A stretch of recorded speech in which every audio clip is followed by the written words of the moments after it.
Yeah. Hello world, this is CS50 on Twitch. My name is Colton Ogden. Today I am joined for the first time by Andy Chen. Nice to meet y'all. So Andy here, tell us a little about what you do here on campus, what you're involved in. Sure.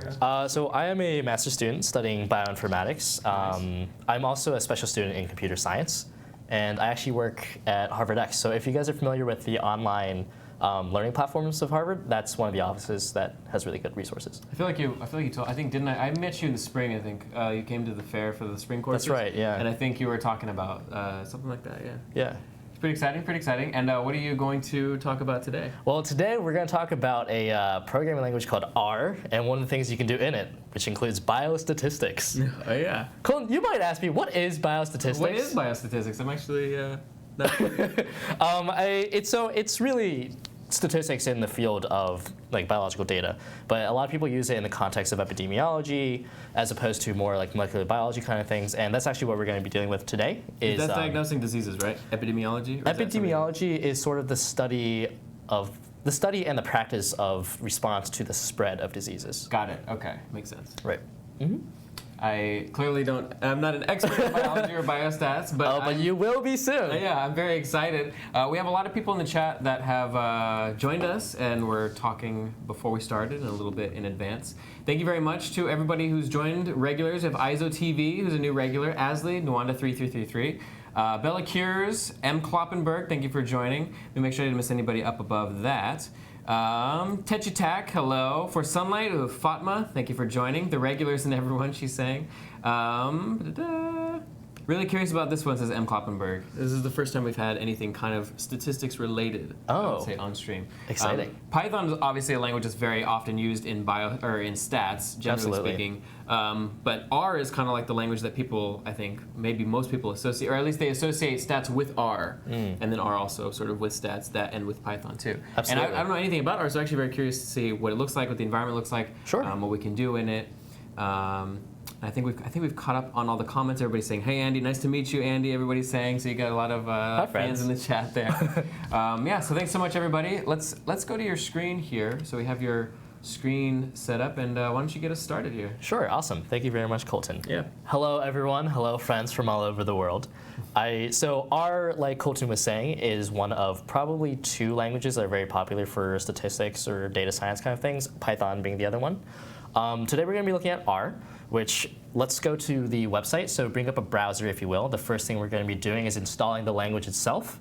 Now, notice that we actually are not going to be working in R, which on Mac OS 10, well, actually, I don't know what I'm running, but whatever, on Mac, you have to install R, the language itself, which actually I think does have a command line interface, but we're going to be working in RStudio, which is an integrated developing environment? Integrated development environment. Environment, thank you. It's a mouthful. It's a mouthful. I'm just going to call it an IDE. IDE, that's why we call it an IDE. No one wants to say all those words. Integrated. But yeah, so we're going to be installing R, which is the language itself, as well as RStudio, which is the IDE in which we will be working. What are the links that we can go to? And I can toss them in the chat as well. Great. So the first one is going to be www.r-project.org. Okay.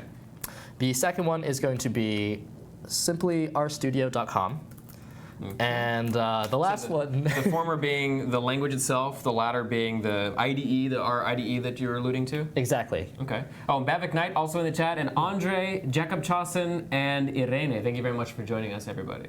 Some more regulars. And Bavik, to answer your question, not late at all. We just started. We're now tossing in some links into the chat for downloading R and RStudio. So r-project.org and rstudio.com. Thank you.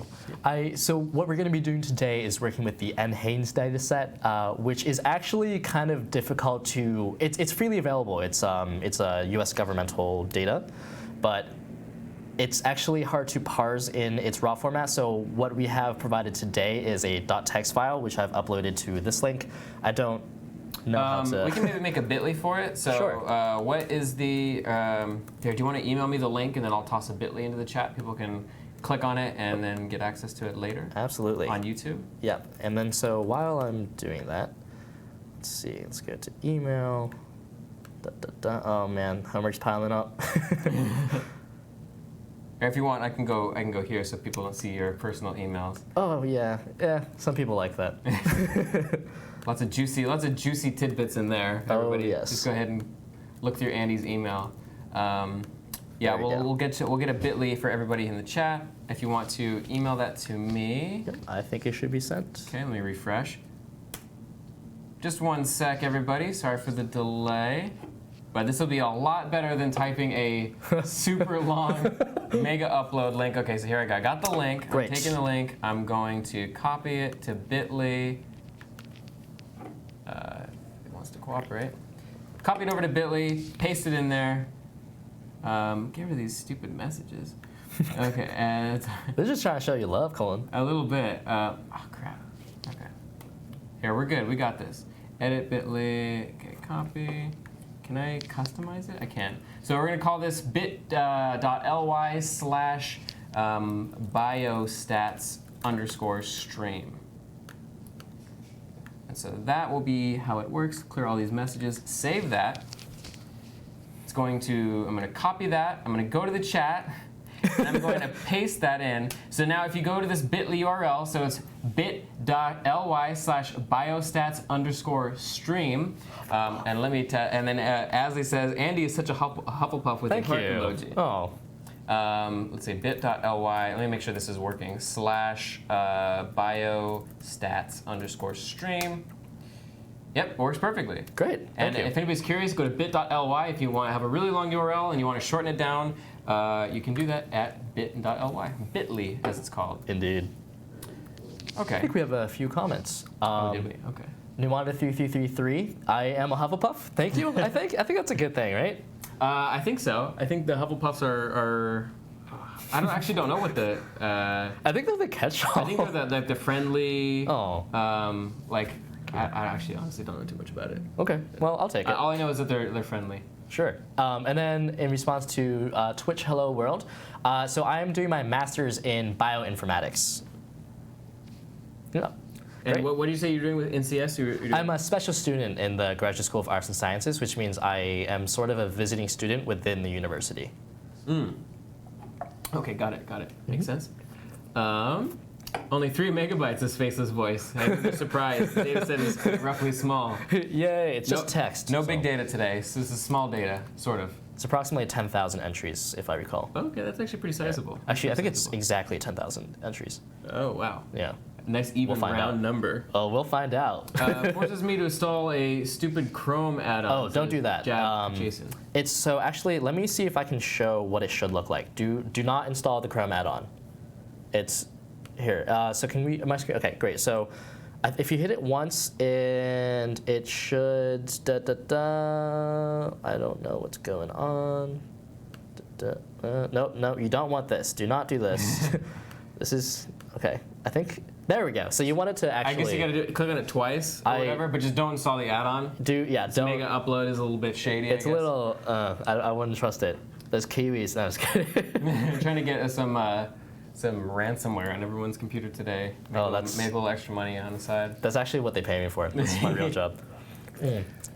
But all right, let's get back to R. The first link on r-project.org is downloading the language itself. All right, so what we're going to do is under the Getting Started section, we're going to go to Download R, this link right here. We're going to click it. And then, so these are... I don't know if maybe you want to Command plus a couple times just so we can see a little bit. It's a little small. Let me see if I can... Yeah, is that better? Yeah, that should be pretty good, I think. Cool. So CRAN is the Comprehensive R Archive Network, which is a bunch of mirrors for where our different distributions of R are stored. And so I'm going to go to one that is closest to me. It doesn't really matter, but what Massachusetts? Probably CMU, eh? Pennsylvania. I think that's the closest one.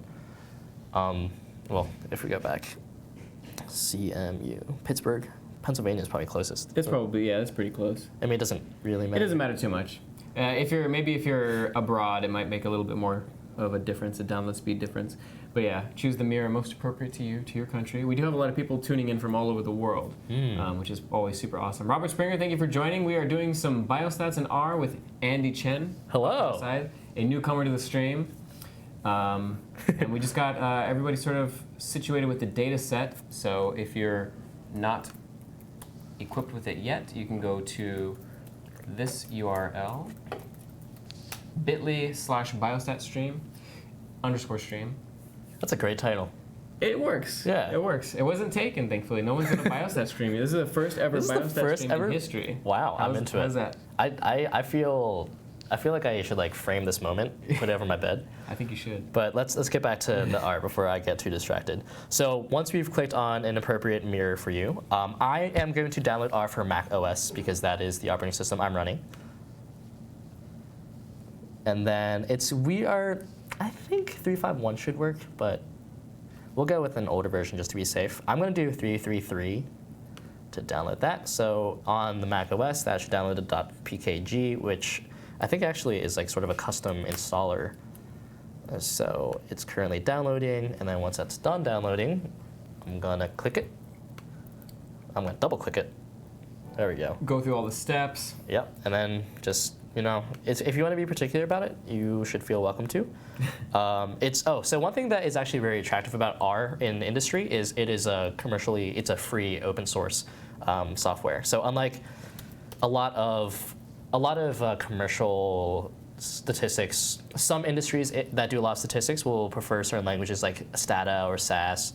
But R is popular in certain industries and in academia because it's free. Makes sense. Mm-hmm. And hence maybe why it's become so popular as of the last few years. Absolutely. Faceless Voice in the chat is saying, what is biostats? Yeah, that's a really good question. So the way that I'm using the term today is referring to applied statistics with biological data, and we talked about this earlier in the stream. That could technically be used in the context of molecular biological data, but today we're actually going to be looking at epidemiological data, which, to reiterate, is the study and the practice of response to disease and its transmission. Okay, makes sense. Yeah. Aren't the majority of languages free, says Faceless Voice? So Stata and SAS are not free, I don't think. And like MATLAB, I think, has an expensive license. I think so, yeah. Most languages are free, I would probably say. I think it's also the environment is usually a big part of it, That's true, the environment, yeah. But in the context of biostats, it sounds like, or in the context of statistics, it sounds like there are, relative to maybe the rest of CS, some languages or environments that are not free. So that's kind of why making the case here is important. I think that's absolutely true. And as we'll see in a little bit, this is still installing. Great. We have time to talk. Yeah. No, we don't. Statistics is sort of the way that you can use R is almost like a giant calculator, which is different from certain programming languages, which is why it's really popular in in industry and statistics, because you can just plug data in, plug it out without having to think about like scripts or scary CSE kind of things. Makes sense. Ahmed Osman says, this is an awesome stream, and by chance, I'm participating in an MIT hacking medicine. Ooh. Do you have any advice or recommendations? I was thinking about applying to that, but I missed the deadline. The last MIT hackathon I went to was a AR/VR hackathon. Advice. Are you local? It would be helpful to know if, do you have any specific questions on what kind of advice you would like? Because if not, my first thing is just have a lot of fun and make a lot of friends. And also, get swag. Shout out to the invisible can of seltzer.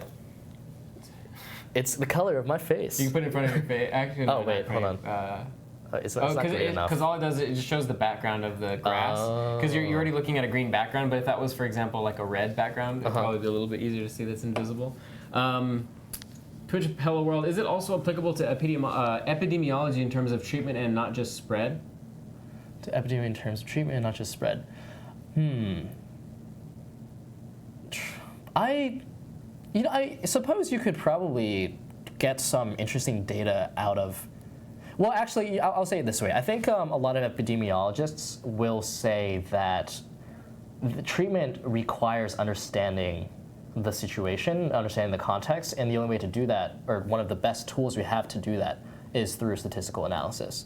And so treatment, and so in the real world, epidemiologists have to face sort of issues of, this might be the best medicine, but is it cost effective? Can we get it there in time? There's a lot of logistics involved, and if you have statistical data about how the disease is spreading, where it's spreading, and what actual demographics are being affected, you can make really good logistical and business decisions that will maximize the medical impact that you do have.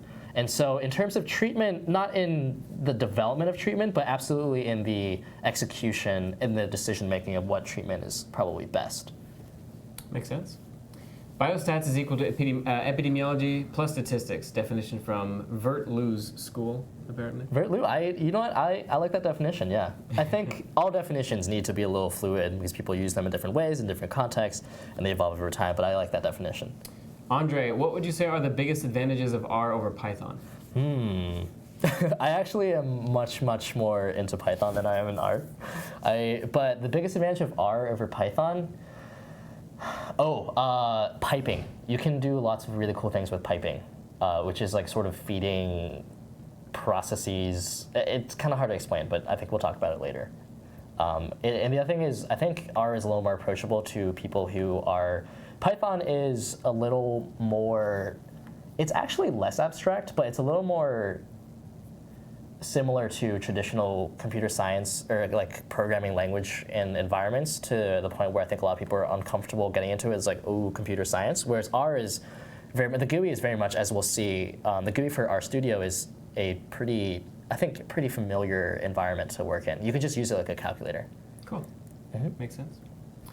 Great. So I downloaded. So R is installed. So if I check R, it's installed. Great. So, well, actually, let's open that. So R itself does have a command line environment if you want to work in it by itself, but I don't know where it went. It looked like it came up and then instantly went back. It died? Yeah. Uh-oh. I hope that's not even working. Okay, well, we'll get to that when we get to that. Let's go to RStudio. All right, so again, this is the integrated development environment in which we'll be working with the R language. And to install RStudio, we're going to go to this link, which is, again, rstudio.com. We're going to choose Download under RStudio. So this is RStudio right here, and we're going to choose this link here, which is Download. All right, and we're going to choose the RStudio desktop open source license. As Colton was saying earlier, some of the IDEs in certain languages do cost money to use, and RStudio is a popular one because it's also free, sort of, depending on your usages, as you'll see here. Yeah, it looks like they do have different licenses, different commercial licenses and whatnot. They get pretty expensive, 29 grand. Yeah, 30,000 a year. That is expensive. That's about how much I drop on my boats every month. I wish. Making that sweet stats money. Although, if you call it data science, slap data science on there, you're making a lot of money that way. Yeah, pretty much. All right, so that brings you down to here. And so, again, I'm running Mac OS, so I'm going to download that. And then this is more of a traditional, at least I don't know how the distribution is for the other operating systems, but this is more of a traditional Mac-type installer. So it's just like it comes up, and then you drag and drop into your applications folder, and then it mounts as an image, I think, once it's done downloading. Great.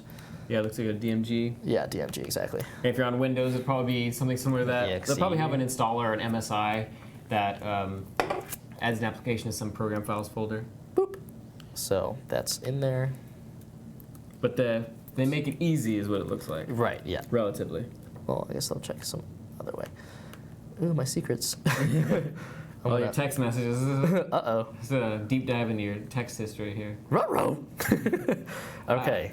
Ahmed Osman says, I'm Egyptian living in Saudi, and they are coming here, and I just got the invitation. Actually, it's today after 12 hours, going to start. The advice I'd be interested in is how could the stream benefit me in the context of healthcare business? I'm also an MIT Enterprise Forum competitor from 2014, and hell yeah, it was a lot of fun. Nice. Okay, let's see. Coming here, got the invitation in 12 hours. Oh, it's okay, so it's coming soon. What would be interesting how the stream could benefit in the context of healthcare business? This is hacking medicine, right? I think unless you have a very specific niche in mind, a topic or a field that you want to go into in healthcare business, probably the single best thing that you can get out of a hackathon like this is just the network, right? Spend as much time as you can. Well, obviously focus on your project, whatever your hack is, but meet cool people. It's people come there because they're smart, they're passionate, they're driven. And so there are very few opportunities in life where you can kind of like have, in 24 hours, meet potentially 100 people who are really interesting, really smart. And if they don't have specifically what you need, they might later on, or maybe they know someone who can. But unless you, the other thing is if you have something you are very specific in, I would look up at the list of sponsors, list of speakers, and try to be very strategic about the resources that are available and the people that are there that you can talk to try to get into whatever in healthcare business, or healthcare business you want to get into. Yeah. Great, good response. Jacob Charleston saying it's an executable for Windows, but it download froze at 100%. That is unfortunate. I would maybe just try it again, probably. I've had that happen to me on Windows a couple times. On Chrome, Chrome will say that the download is going, and then when it gets to 100%, it'll just kind of chill for a while. Yeah. But yeah, Bavik Knight saying, for me as well, let it be. Yeah, sometimes you gotta wait it out a little bit, and then it'll save. The larger files in Chrome tend to, yeah, exactly. What Bavik Knight just said, it'll complete, and then you can install. Let it be, let it be. Just don't divorce too many ex-wives. That gets expensive. Says Twitch Hello World. Oh, wow. Nice. That's good advice. Keep it in mind.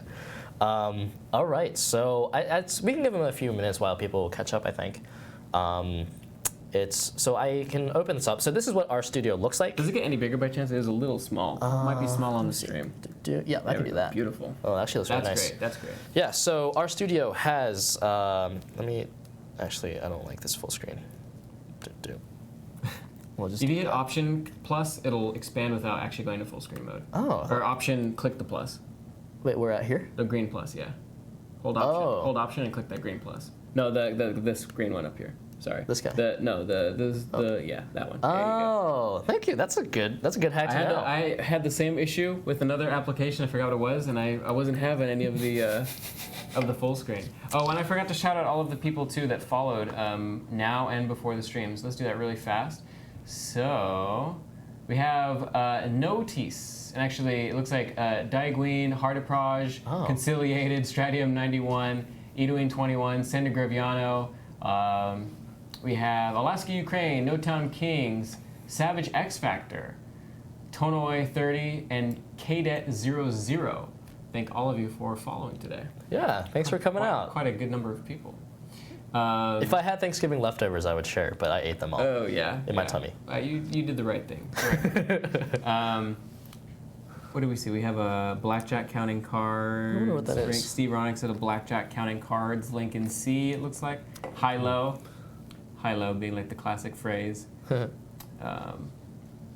yeah. Cool. Nice. Bye, Robert Springer. Oh, Robert Springer, gotta run. Keep up the good work. Thanks, Robert, for tuning in. Hopefully catch it on YouTube. We'll see you next time. And good, it sounds like Job Kuchesson got the download working after all. Yeah, sometimes Chrome is weird like that, or whatever browser on Windows. It just takes a couple seconds and it... to finish up. Yeah. Not sure why, but, you know, such is life. Great. Okay, so now we've opened up our studio, which is our integrated development environment in which we will be working with R. Great, so let's familiarize ourselves a little bit with how the actually works. So you have your console here. Terminal, if you want to do some command line stuff, ls, cd. Nice, that's like your actual terminal from Mac versus the console being like within our studio. Correct, yeah. I think it's, wait, no, I forget how command line works. Well, anyways, it's there if you want to use it. Beautiful. And then, so over here, this is a sort of, I don't know how to describe this little panel here, but this is where all of your values, all your variables will be stored, not stored, will be displayed, so you can actually look at them. Okay. I'm going to get rid of that because you're not supposed to be able to see that yet. And the environment is empty. And so there's little broom brushes right here, and we'll let you clear stuff. If, like, for example, I had some variables in here that I just cleared, which I just did. Let's say. I like how they've abstracted it into a brush. Yeah, okay. It's very sweep all the garbage out of there, you know. It's very high level. It's not machine code. It's human code. Yeah. So let's say that I have a very messy console, right?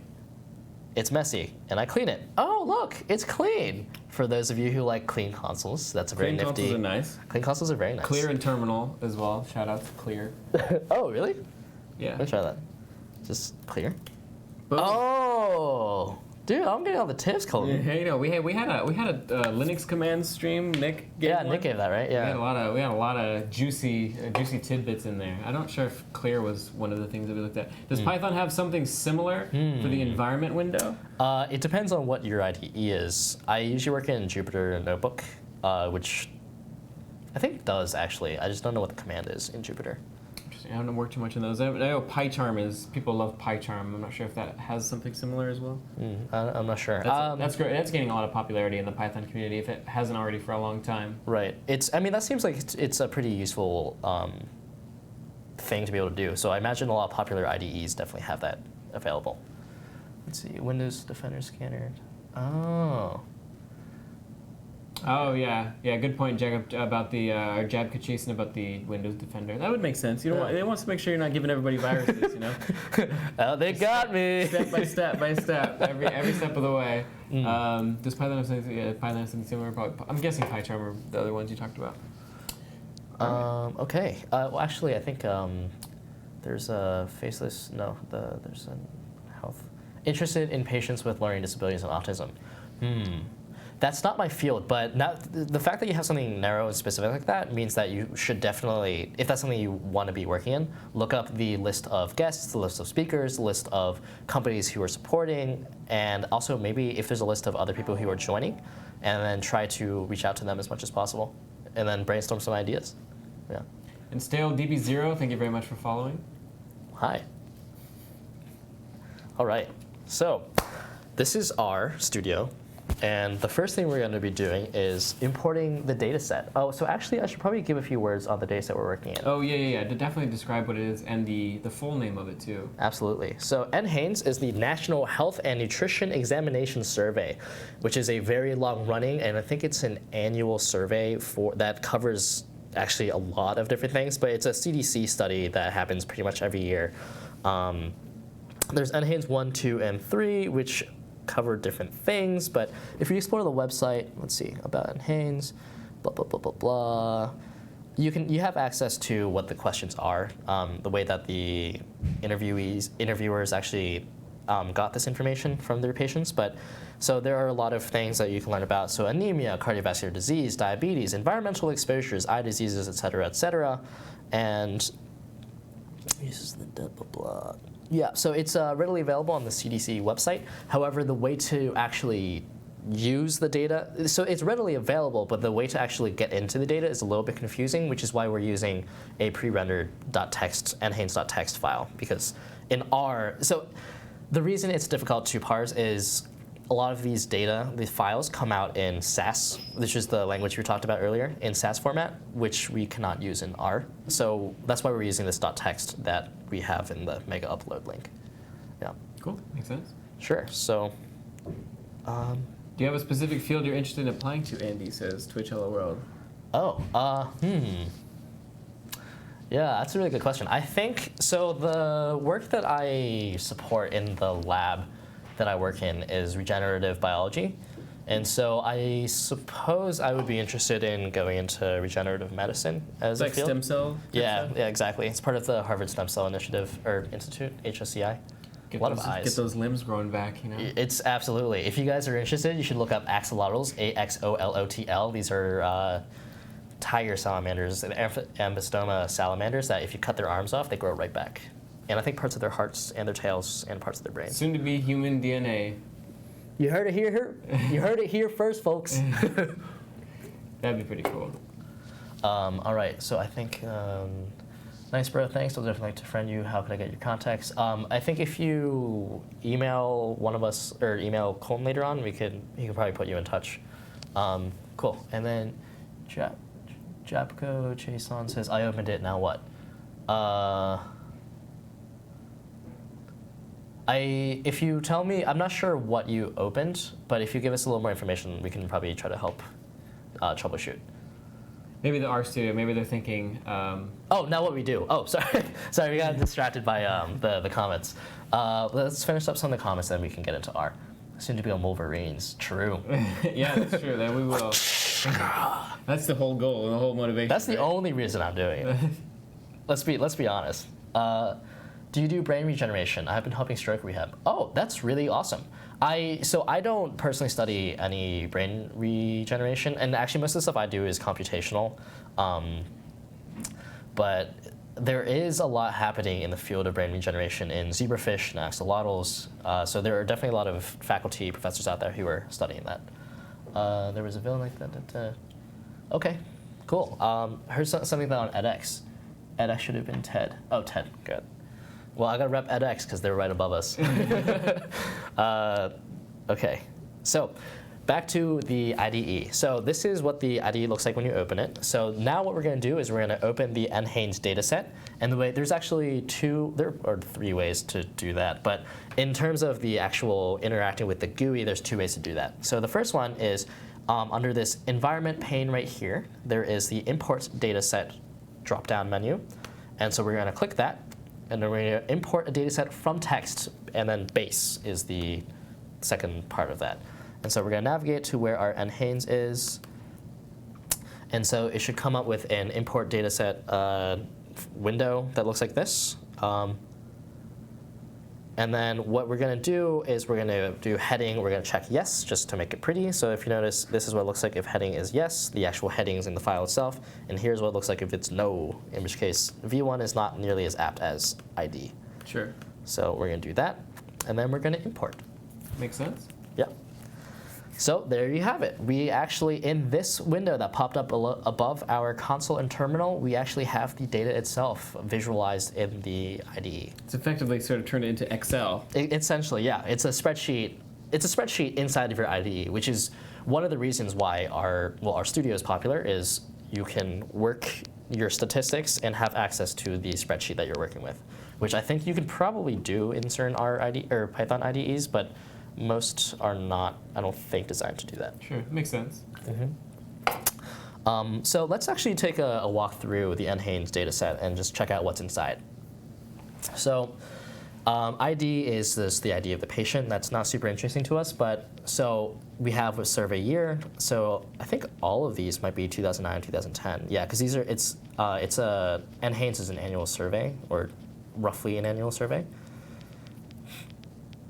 I think it's 2009, 2010, but I might be wrong. We also have gender. Probably a more apt term in usage, common parlance today would be sex, the physical sex of an individual. Age, and then bracketed into age decade, which we'll talk about why they did that. We're going to talk about a little bit about the kinds of variables that people use in statistics, because that determines what kind of statistical tests you will run those on when you're trying to figure things out from the analysis. Age, months, race, education level, whether or not they're married, their income. So there's a lot of socioeconomics in it too. Even like the number of rooms in your house, right? It's kind of an interesting data point to have, whether they're working, their weights. So socioeconomics, physical characteristics, BMI, so we're getting a little bit more towards some health characteristics, some disease statuses. Statuses? I think statuses. Statuses. I think if we were doing official Latin, it'd be statii. Statii. But I think statuses. Oh, is this supposed to be in Latin? I think I didn't get that memo. Yeah, the rest of it's gonna have to be in Latin. Sorry. Pulse, etc. There's actually a lot. There are. We will see exactly. Well, actually, right here there are 10,000 entries. It says, but I'll also be showing you a line that'll tell you how many rows there are. Blood pressure, systolic, diastolic, testosterone levels, direct cholesterol, the volume of your urine, something I always want to know, of course. Diabetes, the days with bad mental health, depression, number of pregnancies, babies, alcohol consumption. There's a lot. So what I'm trying to say is NHANES is not comprehensive, but is a very, very wide breadth data set that you can actually, if you're interested in learning about, parsing this data to look if there are any trends that you want to learn about, it's a really good data set to start with. Yeah, there's a lot of fields in there. A lot of fields. Marijuana, age of first marijuana. Definitely the more information you have is more useful, obviously, than having less information. Absolutely. That's what all data scientists will tell you. Hard drugs? Yes, please. That's the consumption of, have you ever consumed hard drugs? I imagine. And then some sexual activity, and yeah, so that's all the different things we have here. So this is the NHANES data set. So that's one of the ways to import it. So let's clean this out, right? Let's say that we're starting over. Ashley had a good question. She said the first 3 IDs are the same. Was the same patient tested thrice on different occasions? Ooh, that's a really good question. Let's open it again first. The other way to do it is File, Import Dataset from TextBase. Great. And again, we want to check heading. All right. That's a really good question. It looks like it's repeated. So if you look at actually all the other data, it is exactly the same. So like, for example, the number of rooms is 6, 6, and 6. 9, not working. I think this, yeah, so the first individual. It's the same ID too. Right. So maybe you would put this, like, you would sort of make a set of the data where every ID is different. Right. That's probably a really good idea. There appears to have been a replication error here. And they're asking, it's actual people's data, right? LOL. So yeah, no, this is publicly available. It's CDC, off the CDC website. Do you heard that China created genetically modified babies recently? Yeah, like yesterday. They talked about, like 2 days ago, one of the scientists had someone CRISPR'd, which is a gene editing technique, one of the, I think, probably like T cell receptors for the HIV virus they CRISPR'd it out of a baby's genome so that they don't have so the way that HIV works is the immunologists are going to get on me, but it's a virus, right, that attacks one of the cells that's critical to the human immune system. And so I think my understanding of what happened with that China baby case is the father had HIV or AIDS, and then so a scientist CRISPR'd, which is a gene editing talent, CRISPR'd the gene for one of the cell receptors out of the genome, so that the baby's immune system cells can actually, the HIV has no way of getting inside the cell. Interesting. They have to do that when the baby's practically just after being a zygote. Yeah. Because otherwise you'd have to edit a billion cells. Yeah. So they do it when it's just impregnated, or the woman's just impregnated, right? Mm-hmm. Probably. Probably very, very early on. I have no idea how they did it in humans. I don't know if it was in the woman herself or if it was more like a test tube baby kind of situation. Oh yeah, that would make sense. That would be easier. In vitro would probably be really difficult. Yeah, it probably would be. Well, I don't know. I don't. If they had to do any fault, for the woman, I feel like it'd be difficult, to be constantly operated on. If there was repeated follow up. Right. Plus, there's sort of health questions about I don't know how you would isolate the baby specifically. Yeah. Inside of It'd be rough. That she brings up a good point. That's one of the reasons why gene therapies are sort of questionable, is because they generally work on the scale of single cells, and so if you're trying to provide gene therapy for an adult, that's a lot of cells that the retrovirus. If I were a scientist working in that, I have no obviously information about that or context, but I would imagine it would be easier just to start from the very beginning and get just the sperm and the egg, mm-hmm. and then manipulate those cells.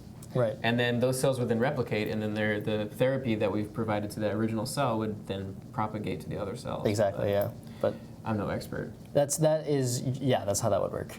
It's much easier if you start earlier on. Yeah. Anyways, I think we had some question. Gattaca becoming real? Gattaca is becoming real. It's true. I actually don't know what that is. It's a Battlestar Galactica. It's a sci-fi series. I think there's very similar to human robots that are or something. Those are the Gattacas, I think, I might be getting this wrong. I've never seen it. NHANES is a .text. Do we need to hook you up with a power supply, probably? 58%. I think I'm okay for now, but okay. I do have one in my pack in case I need to get it at some point. Okay, if you want to continue, we'll probably run low on battery. You can keep going and then just give me your power supply and I'll plug it in for you right now. Sure. It's in my blue bag in the main folder under the jacket. Cool. So now that we have opened NHANES, we can sort of look through the data here. Let's just use R as a calculator, right? Because that is one of the reasons it's popular. RStudio is popular is because it's easy to sort of use. It doesn't look exactly like you're coding hardcore. It's a lot more. It's easy for people. Ooh, I don't. Huh. What happened? It's a black screen. Did your computer go to sleep? No, I don't think so. Maybe this just got. Oh, it. Well, okay, there we go. Oh, thank you so much. No problem. We can do this, I believe. Teamwork makes the dream work. Very nice. I'm not sure why your screen went black. Yeah, I'm not sure. Maybe it just hates me. That's probably it. I think we figured it out. Let's see. Oh, right. It is. You can use it like a giant calculator. For instance, Colton, off the top of your head, what is the product of 933 times 186? If I got that right, that'd be amazing. Yeah, do it. So 900 times, let's say, 900 times 100 would be, what would that? That'd be 90,000. So I'm guessing like 126,000 something. Give me some random digits in there. 126, 144. 126,144. I don't know. I mean, in the same order of magnitude, 170,538. I'm terrible at that kind of math. So I actually sometimes I use R for my homework for my problem sets because it's if I don't have a pen or paper, I can put it in here. I can remember it. So we're doing this in console. Should I do this in a script? What do you think? You do when you can't multiply 16 by 16. Since it has like, ooh. Can you do it, Colton? Ouch. What is 16? Hold on. Can I do it 16 by 16? Block the screen. Block the screen. Is it 100 and wait? No, it's not 196. It's what is it? Because what's 16 times 6? It's 10 times 6, which would be 60, so 96. So 160 plus 96. So would that be 254? Is that what's 256, dog. You're close. You're close. Oh, God. I did off the top of my head. I got clearly. Yeah. So in the console, we can actually run our commands here, but we can also actually, new script, we can run it as a script in the folder up here. So as you'll notice on the screen, we just open up a new thing right here, a new R script. And so if you want to do 16 times 16, and we wrote it, and then we run it, it'll print 16 times 16 down here in your console. Nice. It's kind of like Python in that you can execute like line by line scripts. And I think that's because it's interpreted, not Yeah. because it's compiled. Yeah. That makes sense. So for instance, I do my homework in here sometimes. So I'd say like product, right, is 82 times 93, and then I'll be like later on I'll be like, oh, I want to actually know 40 times the product. I'd be like, oh, I don't know, but I can do 40 times product and then run it. Oops. Oh, I have to run from the top. So one thing that you should know about the script is you have to run it from the top. It is not stored in local memory. It needs to run before it happens. If you are used to using Jupyter Notebook, it's really similar to that. So we store 8293 into a variable called product, and then so product is now in memory, which is, we talked about it over here where our like local variables are.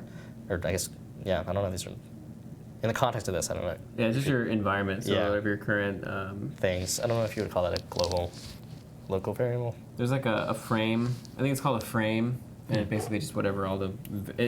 It's global environment, so I imagine it's all global variables in this context. I think so. Yeah, that would make sense. Let's go with that. But so let's say that later on in my homework, like, oh, now I need to take 40 times product. I don't remember what product was, but hey, it's stored here, so I can go run product. It's 305,040. Who knew? R did. Yeah, ours got the hookup. They got the hookup. And thanks to Twitch Hello World saying I'm a good sport, Azzy for saying Colton is super smart though, we just can't multiply. And I'm actually disappointed because now I realize that we did ask the 16 by 16 in the chat. I feel like that's something a programmer should know off the top of their head now. 16 times 16, because 256, right? Right. I feel like that's something that I have to have that memorized. I definitely would not be able to do that, yeah. Corrugated Drop, thank you very much for following. We're doing live mental multiplication on stream. It's great. Yeah, all right. So let's see. So let's, actually, so the third way to load a data set is as follows. In your script or in your console, because they're sort of functionally identical in the sense that you can, what other commands you write in console, you can also do in script. The difference is scripts you can run over and over. It's like, it's being stored as like a program, as a script. Right. So the other way that we can load a data set is, I'm just going to make a variable called NHANES, and I'm going to store it as read.dlim, and then wherever the location of my homework, of my data set, which is as follows. If I do that, then what has actually been done is I've stored NHANES in a variable called NHANES. So let's try that again. Let's say that my local environment is empty. If I run this command, oops, oh, it does not like that. That should work. I wonder why that's not working. So, this is a period here. Yeah. That should be, yeah. And then it should be downloads, right? Ooh, good catch. Maybe? Nice. Yeah, there we go. And so it pops up. Thank you, Colton. Try, That's what friends are for. Teamwork. Brought to you by Teamwork, the official drink of teamwork. Yeah, exactly. Yes, So as you'll notice, the NHANES dataset pops up on your right here. So that's the third way to import a dataset. So now that we have our dataset here, let's. So earlier I was mentioning on how it might be useful to know how big your dataset is, and so one of the really easy ways to do that is there's a command called nrow. If we call nrow and then pass in NHANES as its argument, what it returns down. So I've saved it. I keep forgetting. Now we have to actually run it.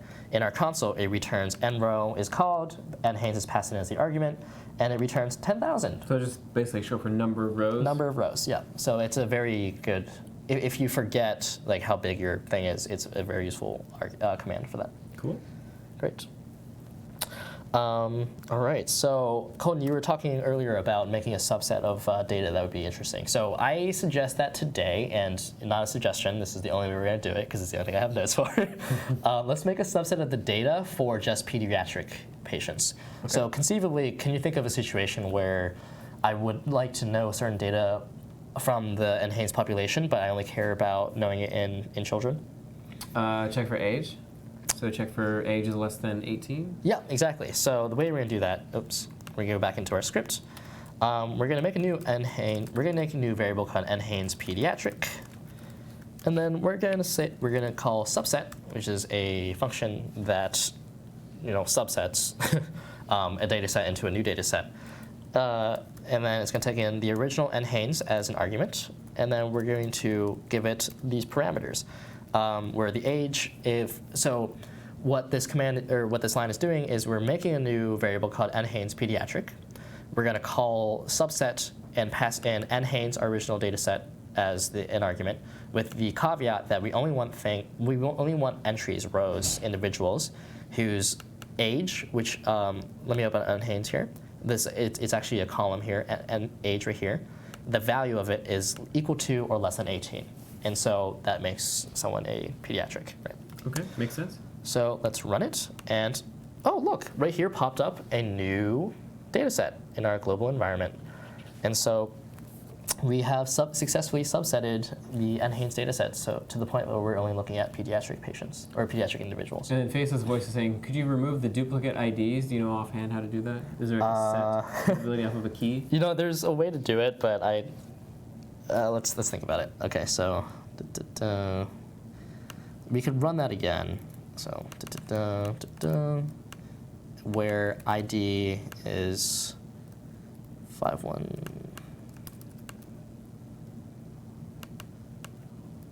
is not equal to. I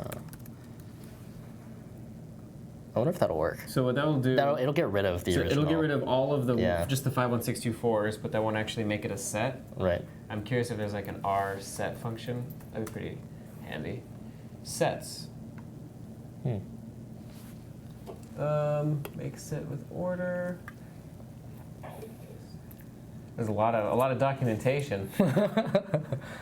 Let me see. R set on key or on. I feel like that would be. There's so many functions called like set key.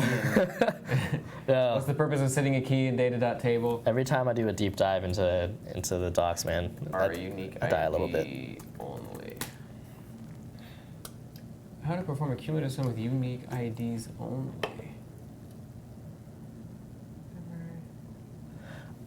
So Twitch Hello World, is this similar to Excel? There are a lot of things that you can do in Excel that you can do in R. But there are arguably more things you can do in R than you can do in Excel. R is some people call it a statistical language because it's very useful to perform, it's very easy and useful for statistical analysis. But a lot of things you can do in Excel, but R is more powerful in the sense that it's more low level and you can implement your own functions. Although you can do that with macros in Excel. But I think it's more powerful, it's more low level.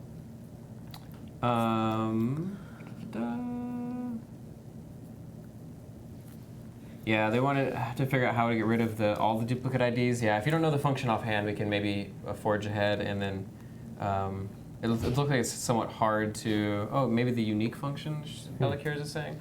our unique function.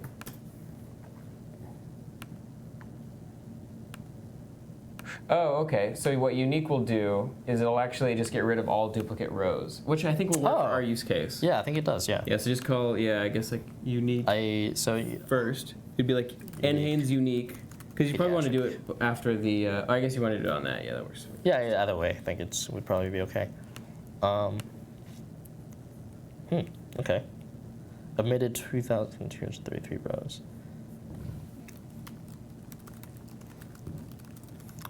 Let's look at how many rows there are. Oh, but you probably want to assign it to a variable too, right? Yes. Into itself, you think? Sure. Yeah.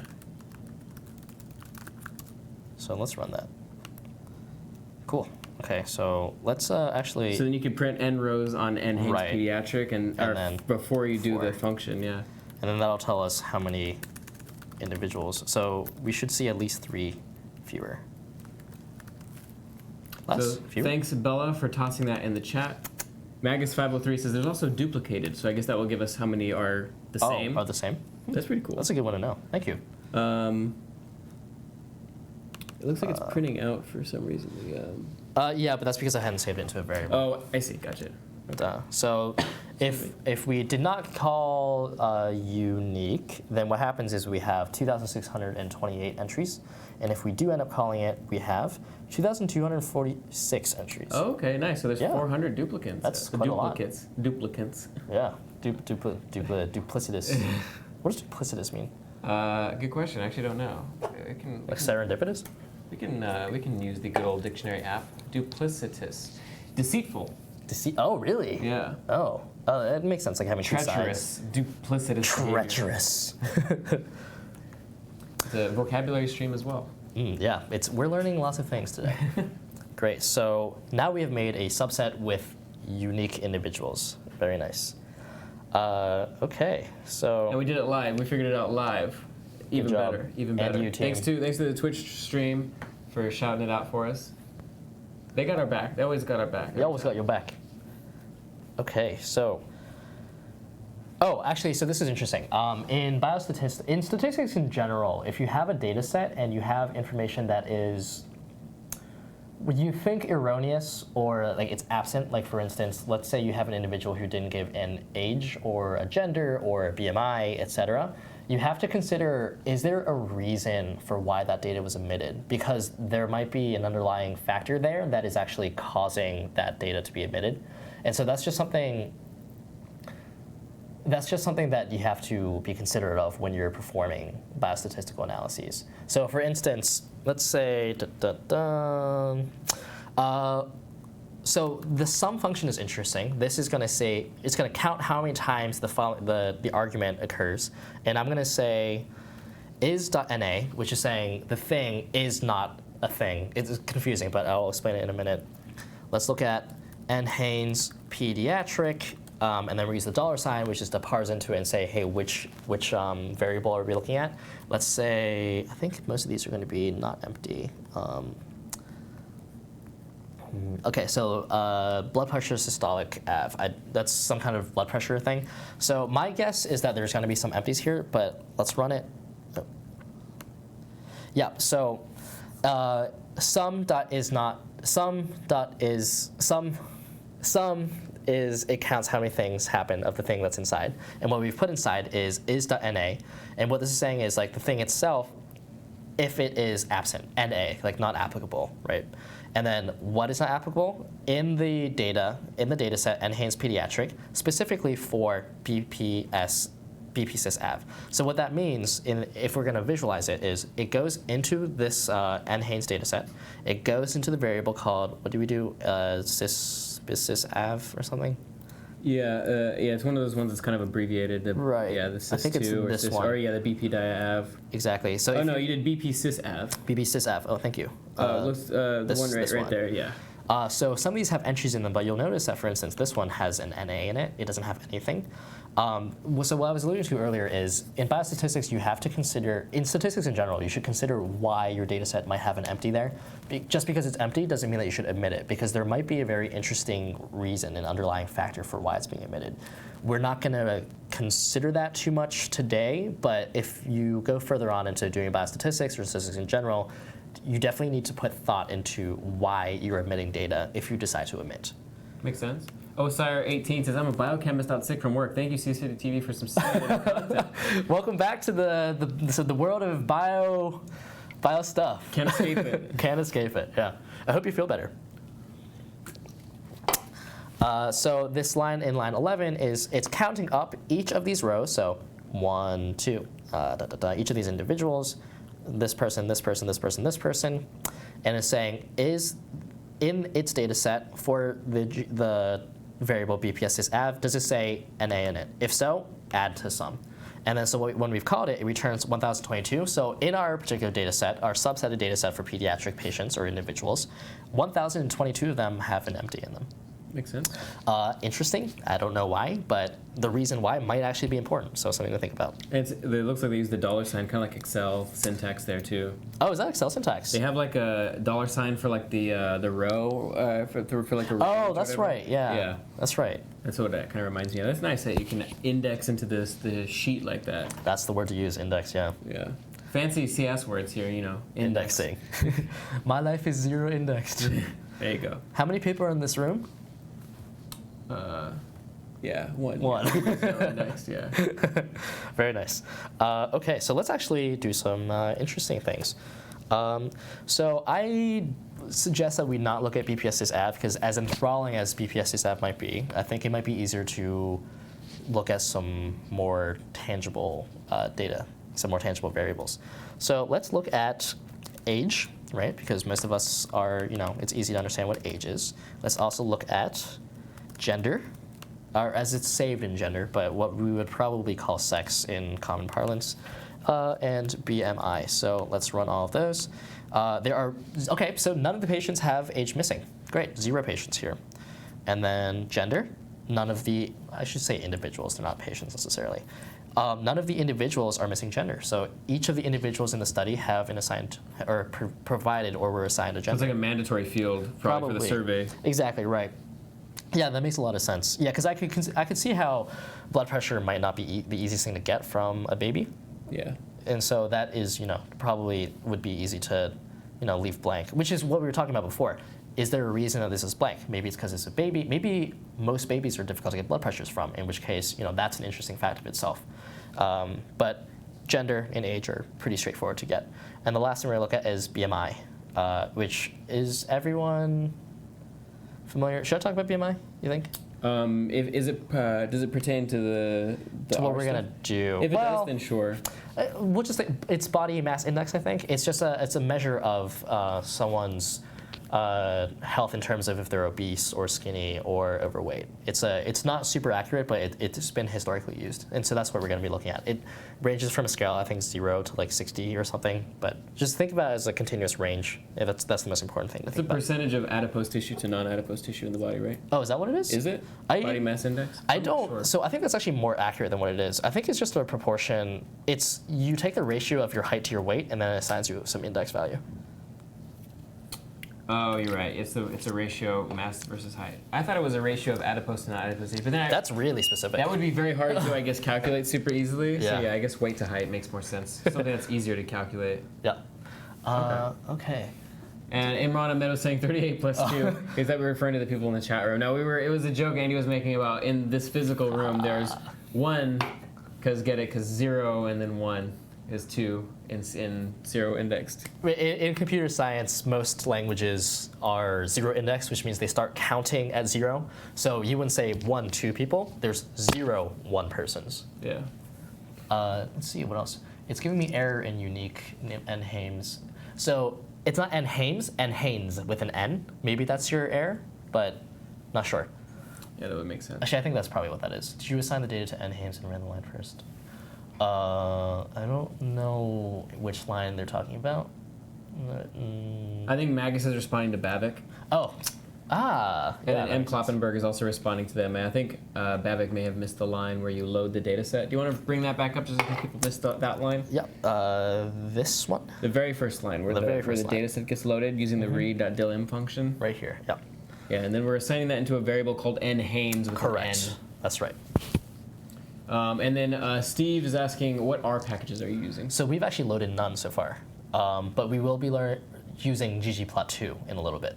Cool. To visualize some data. That's probably the most common data visualization package in R. Are you able to check if there are other columns that have the same sum as BPSysAv? BPSysAv? I can conceivably think of writing a script that could do that, but so what you would probably, if you were interested in that, it might not be very efficient, but the thing that comes off from the top of my head is to have a for loop to run that for each of the variables there are, and then to store that in some kind of data structure, and then see if they're similar. And then if you do it in the equivalent of a dictionary, then you would just take the ones that are the same, and then you would take the key and do whatever the key is. What's the delim thing? The delim thing is actually just the syntax for loading a data set. So if I were to actually import data set and do this whole step from the beginning, it would do the same thing here. But I've just manually done it through a command. Great. So the interesting thing here is some of our pediatric individuals, 275 of them actually don't have a BMI. So that's interesting. But again, we're just sort of going to ignore that for the purposes of this demonstration. But in real life, you should think about, is there a reason for why these BMIs are empty? Because that could actually be an interesting underlying reason. Makes sense. All right. So, before we go too much further in R, we should have a conversation about kinds of variables in statistics. So what is different between a variable called gender and BMI, right, in terms of what the possible answers could be? Gender in this model where we're going based on biological sex, and it's basically a 0 or 1. It's almost like a Boolean, but in this case, it's just a very limited set of options. That's exactly right. And then whereas the BMI would be a floating point value that can range between 0 and some. Basically, they handle different ranges of potential values. Yeah. It's exactly right. In this case, actually, one is a different type of data. One's a floating point value versus the other one is very sort of an enum. Very nice. Yeah. The answer I was looking for, which is more the statistical approach to it, is male versus female are the possible answers for gender as it's used in this data set. Male and female are the only two possible answers, which means that like a Boolean, which could be true or false, it's either this or that. There's a name for this kind of variable in statistics, and it's called a dichotomous variable or a binary variable. Makes sense. Right. And so that's related to something else called a categorical variable, which is sort of like, what color is this chair? So that would be an enum, categorical variable. Oh, it's an enum. Okay. Yeah, in programming. Like red, blue, yellow, green. Exactly. From a limited set of options. Enum. So those are categorical variables. These are things that don't have numbers in them per se, but BMI, because it is a range of any possible value between 0 and whatever, or infinity. Actually, I don't think BMIs go up that well, but it's a range of infinite numbers. BMI. That's where you need to go. You gotta go. Yeah, go on the treadmill or something. I'm approaching that after Thanksgiving. And so the contrast there is right.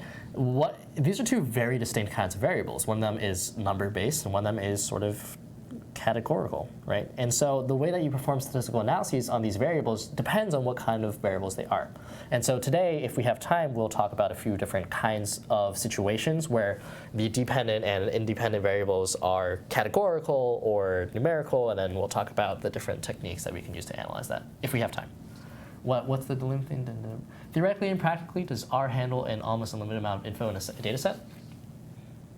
I think it's a lot lower usage, like processor intensive than Excel is, so it's probably exponentially better at handling data than Excel. But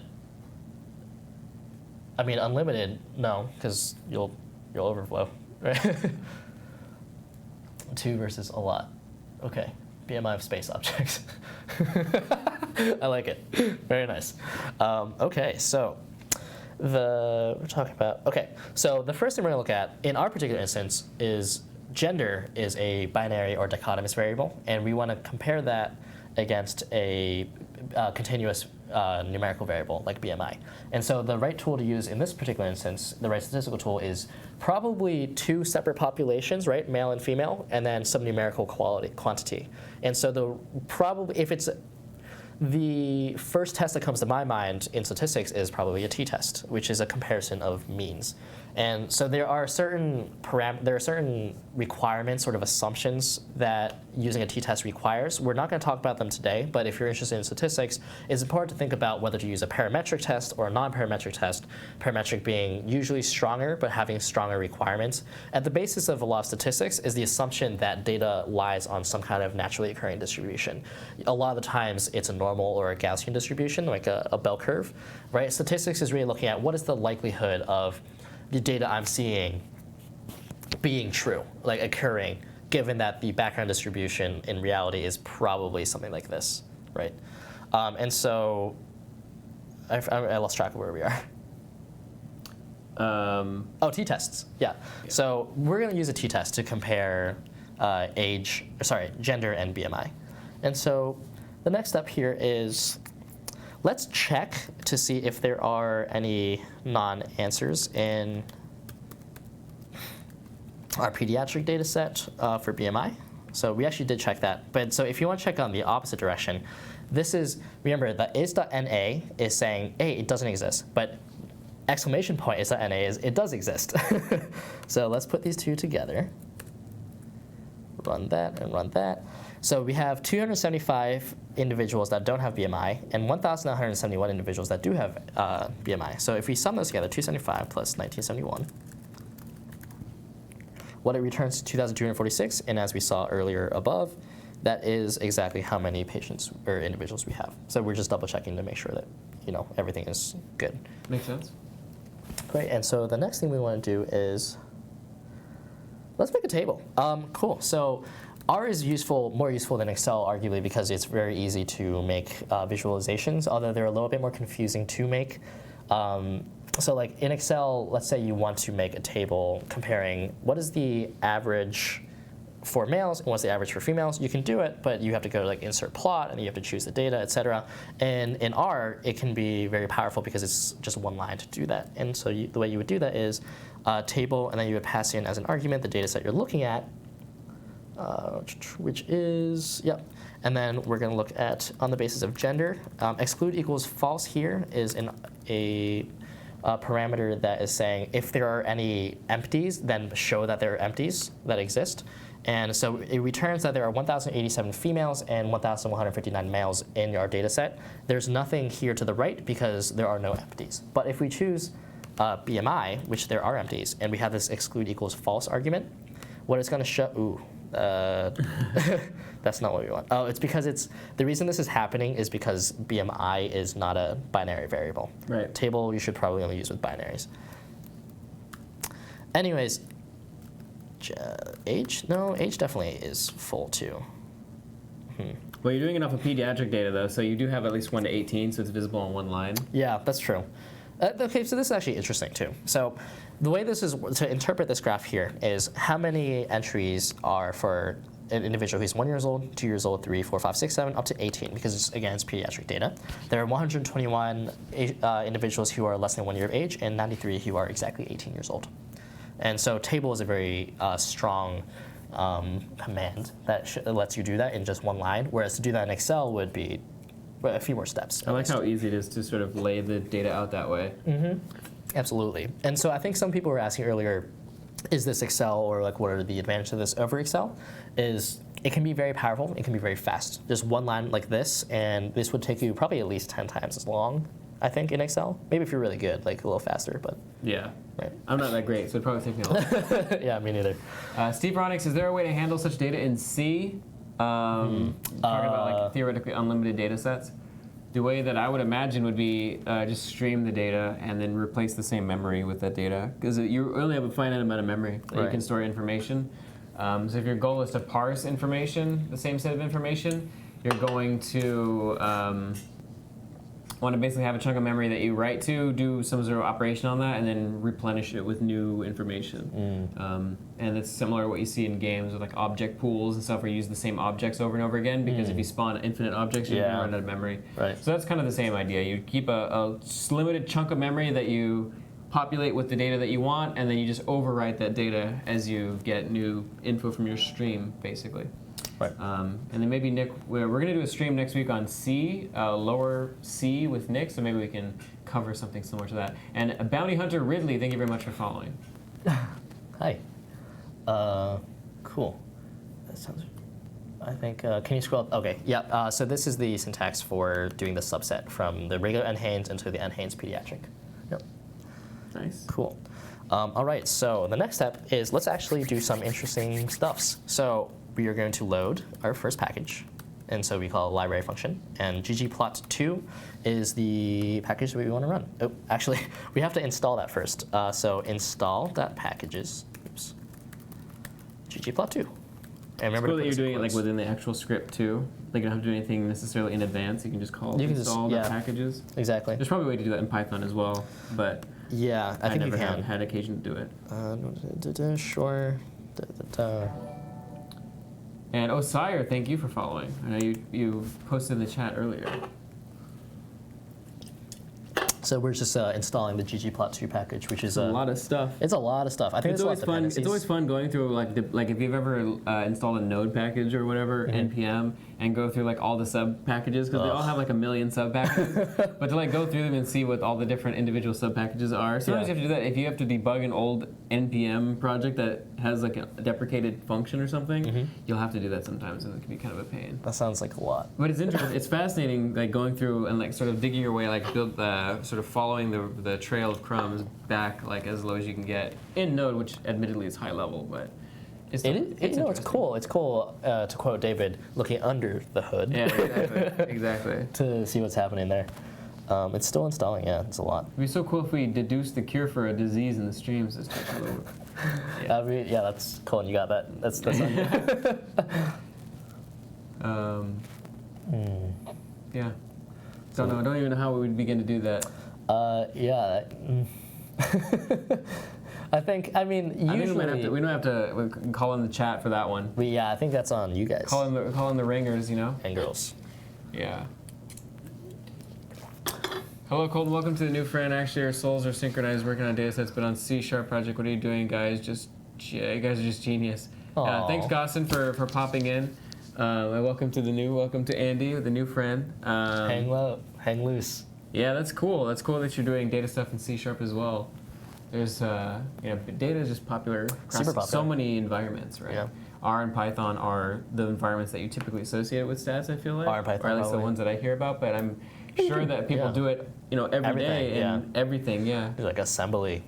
Probably, that would be terrible. That would be disgusting. That would be assembly. I would not want to mess with that. It'd be fast, but I would not want to mess with that. It would be very fast. I mean, C is probably pretty fast. Yeah, C is fast. Can you talk more about variables while we wait? Yeah, absolutely. Okay, so so there are many qualification or subcategories and categories of variables, but in my mind, I distinguish between categorical, which are things that don't have numbers, and continuous variables, which are things that do have numbers. Although you can sometimes have categorical with numbers, in which case, a common example of that is what's called a dummy variable, which is like, sometimes statistics languages aren't super smart in that you can't just tell it, hey, compare this and this. It needs to know, like, hey, you need to compare 1 and 2. And so people will sometimes plug in, like, male is 1 and female is 2, right? And so you make dummy variables like that. But really, the distinction between variables is this a thing that like exists in like a natural number line, or is it really categories? And are you comparing categories to categories? Are you comparing numbers to numbers, or are you comparing numbers to categories? And depending on what you're actually doing, that dictates what kind of statistical test you want to use. And so what I was going to say right now, what we're I'm a little concerned. This doesn't usually take this long. You're downloading the entire. Oh God. R database. Anyways, we'll see where that goes. In this particular instance, we want to compare gender, which is a category. It's a binary category, actually. So it's a dichotomous variable of 2 populations, males and females, and a quantitative, a numerical variable of each. So BMI is a number, right? The average might be like 15. The average for males might be 15. The average for females might be 16. And then what you're doing in a t-test is a comparison of 2 means. And what it's doing is it's sort of like, it's consulting the normal distribution and seeing how likely is the difference between these 2 numbers, how likely is that difference to actually exist along that normal distribution. And so in statistics, commonly we will use things called alphas, which are sort of correlated with statistical power, but these are numbers arbitrarily chosen that we use as cutoffs for like, hey, this is likely to have happened, so we'll say it's statistically significant. So and this is something that has to be done first. You have to state your alpha before you actually do your test. And you say, let's say my alpha is 0.05, is a very common alpha, 0.05. What that actually means is in a normal distribution, the area of the curve, right? So it looks like this. The area of the curve that a value actually exists is only 0.05%, is 5% of the total area of the curve, right? In other words, that's approximately 2 standard deviations from a mean. And so we're using a t-test, which is a specific instance of a statistical test that has the specific function, at least the way I'm using it, of comparing means between 2 populations. I think let's say you have more than 2 populations, you would use something called an ANOVA, analysis of variance. Is that right? I think that's right. So you would use something called an ANOVA, which is analysis of variance, which is another statistical test that compares the averages of multiple populations. So let's say I wasn't comparing males and females. I was comparing elderly, infants, and children. That's 3 categories. What is the average for elderly? What is the average for children? What is the average for infants? And I'm looking at the statistical significance, seeing if there is a statistical significance between the means for each of these 3 categories, these 3 populations. Makes sense. And so depending on what your actual data that you're looking at, what the variables you're looking at are, that dictates which tests you should use, right? Eurova, thank you very much for following. Elias in the chat, thank you for joining. He says hello. Andy's here just to practice his TEDx future speech. I was thinking FedEx, Kappa. Hey, FedEx, I like it. I like the table. Do you save an especially helpful table so you have it set aside somewhere? Which table? I think just in general, just as a principle, do you ever save tables that you? Oh, that's a question. So I think you actually can do that. So right here in this environment panel, you can't see it, but right here where I'm circling, if you go to select your data set, right? So I'm in NHANES right now, and I think you can actually save it, export. So let's save it as nhanes.txt, save.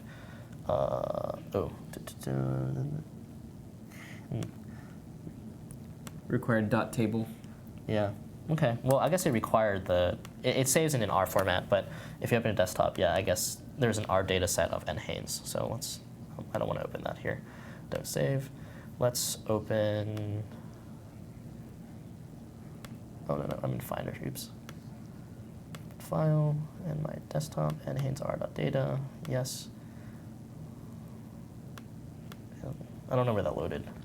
Were they? Maybe it was already here. Oh, were they potentially talking about like the table function that you called as well? Oh, save that. Yeah, you can absolutely save that as a variable. So I apologize. I think I misunderstood. That's all right. Thank you. Yeah. So table, if I run it like this, is just going to provide it here. But let's say I want to save that later. Table saved is a variable name that we will run that as. And then now it's saved as table saved. And if you want to see it, you just run it again. Okay, that's cool. And you can see the table. Yep. And shout out, David's actually in the chat saying, hey, all, thanks for tuning in with Colton Andy. So everybody, it looks like everybody beat us to it. But shout outs to David. Thanks for joining. Thanks for popping in. Do we miss other comments up there? Let's see. I like the table. Oh, Babak's asking, are we going to do confidence intervals? Confidence intervals. So that's actually very closely related to some of the summary statistics, so we'll talk about it a little bit. I think for the purposes of this stream, confidence intervals, the way I'm going to think about it in the context of a t-test is it's your mean plus or minus, if it's a 95% confidence interval, it's it's the true mean of, no, it's not. It's the sample mean plus or minus 2 of the sample standard deviations in your sort of curve, and it's a measure of how likely the sample mean that you got from your data is actually your population mean.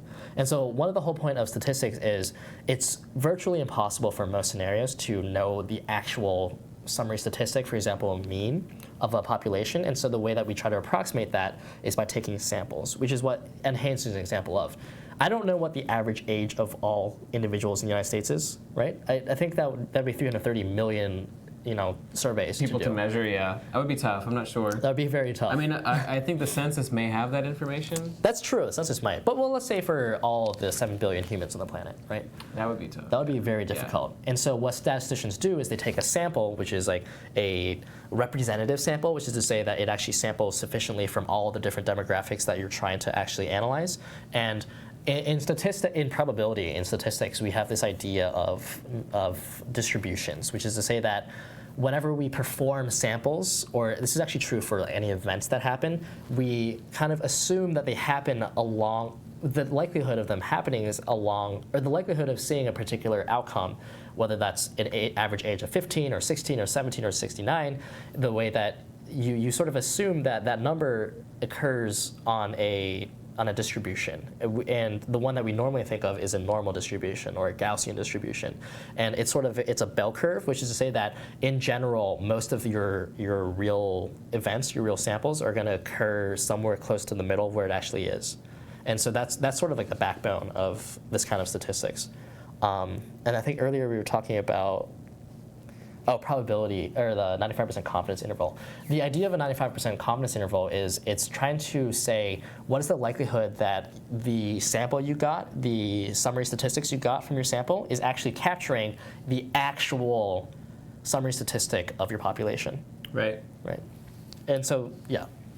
More data probably helps in that regard. More data does help. Although, depending on which statistician you ask, and you have to make sure that you're sampling correctly too. Absolutely, it needs to be representative. There are many assumptions in statistics, and so today I wasn't going to talk about a lot of the assumptions, just how to do it in R, but most of the tests I'm talking about are parametric tests, which means they have a lot of requirements, a lot of assumptions that have to be met before you can actually use these tests. So remember, we said we assume that data follows some kind of distribution. That's not always a safe assumption. Yeah. And there's something called the central limit theorem, which is this idea that in general, if your sample size is like 30 arbitrary, well, it's not arbitrary, but 30 or more, it's very likely to follow. You can assume that it follows a normal distribution. Right. Enrique A8923, thank you very much for joining. It looks like I think it did finish installing. I think it did. Yes. ggplot 2. ggplot 2. I think it installed more than 2. In ggplot 3, am I right? Am I right? Yeah. All right, so let's see if we can actually do some visualization stuff. So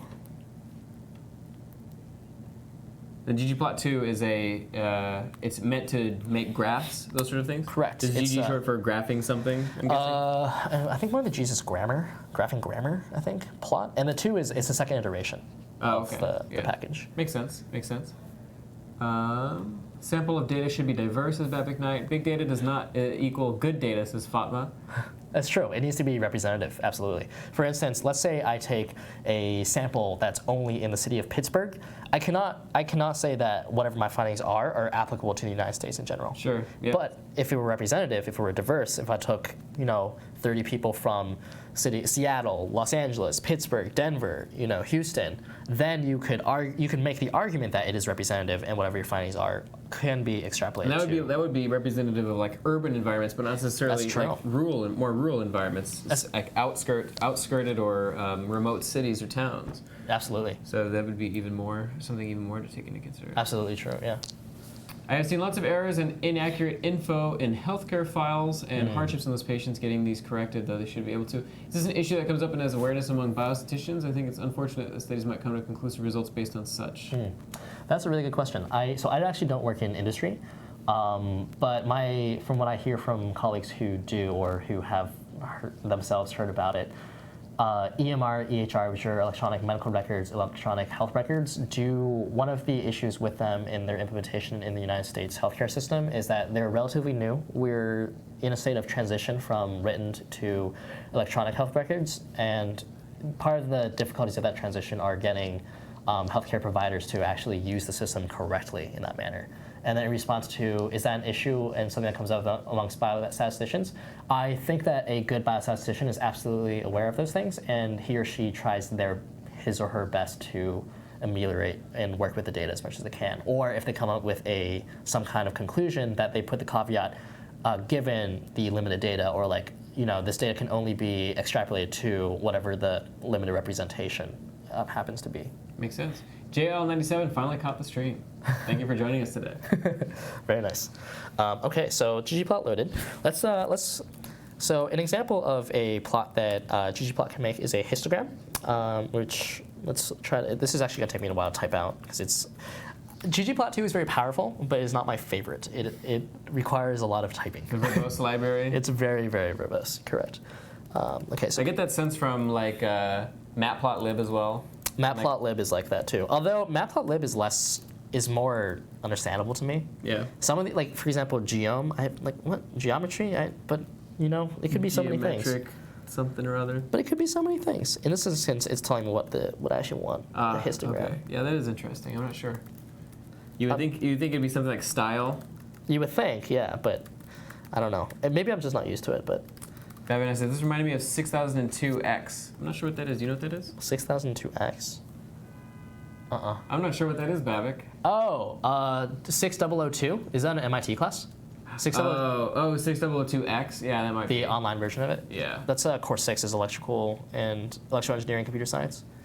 I don't know 6002 though. That would make sense. We can use the old Google machine. 6002X course, maybe?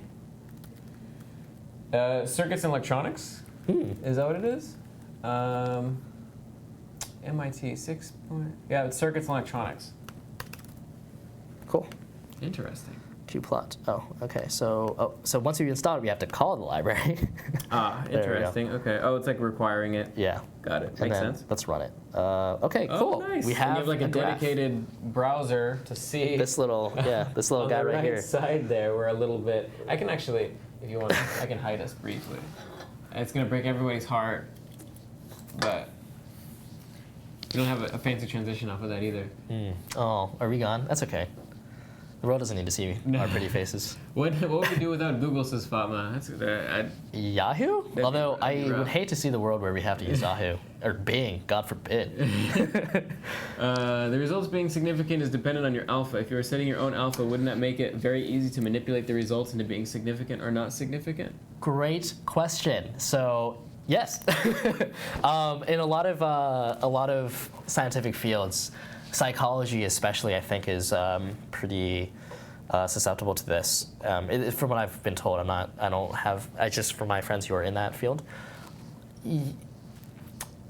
Yes, essentially, the way that statistics works is it assumes that there is a underlying distribution for sampling events. That like if you flip a coin 1,000 times, there is some distribution that it's going to show up in. Like there will be 50 or 500 heads, 500 tails. That's a binomial distribution. Although I forget, that might be a Bernoulli distribution. But like the assumption is that in nature there are some kinds of distributions that actually exist. If you perform some kind of event so many times, it will follow a general pattern. The more you perform, the smoother that pattern will be. And so a lot of the kind of statistics that we're doing today is we're assuming they follow a normal or a Gaussian distribution.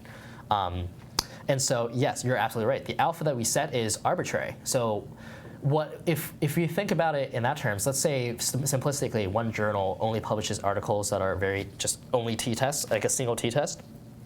If our alpha is 0.05, that means that 5% of the time, or one in every 20 of these articles, one of your answers is going to be incorrect. It's going to be, you think it's statistically significant, but it's actually happening 1 out of every 20 times.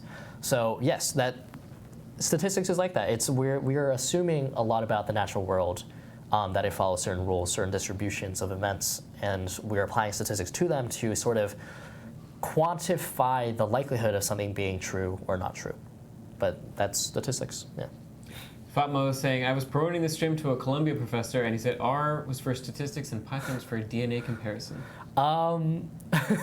Yeah, actually, I would agree with that to some degree. I do most of my bioinformatics work in Python, although Professor Raphael Arizari, who is a bioinformatics professor at the Chen School, the Harvard School of Public Health, he does a lot of his work, I think, in R. So you can conceivably do either in either. The saying is different strokes for different folks, right? That's true. Different strokes for different folks. I just realized that the chat here is a little small because I had to shrink it down yesterday to make it a little bit bigger. There we go. Cool. That looks nicer. It does look nice.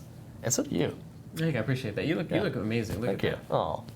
Okay, so we've made a plot. And so one thing that's interesting about, so we're assuming, this is actually an interesting plot because we were talking about Gaussian plots earlier, very normal distributed. This is not a very normal plot. That might be okay, depending on what we want to do with this data. But I want to talk about some characteristics. It's very peaked in a term in statistics to use plots that are, so let's say a normal plot looks like this. If it looks like this, like a very large peak, we call that leptokurtotic. And if it's very flat, if it looks like, so let's say this is a normal curve. If it looks like boop, just like that, we call that platykurtotic. And this also is, it gets like sort of narrow on the right side. Let me see if you can't see my head. Oh, dude, yeah. One of these.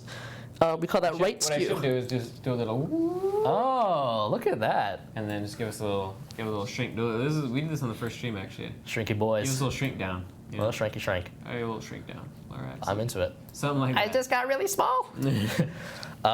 Yeah, so this is a right skewed curve, excuse me. And if the tail were on the other side, it would be left skew. And so these are just terms to describe the shape of a distribution. Okay, makes sense. Oh, a histogram. We should definitely explain that. I apologize.